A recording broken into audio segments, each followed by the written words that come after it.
It's a Homelite Super 2.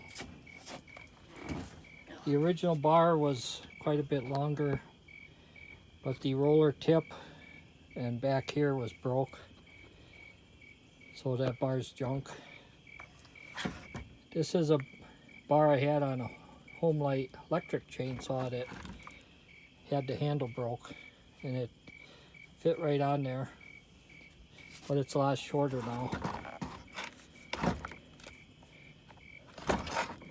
It does run pretty well.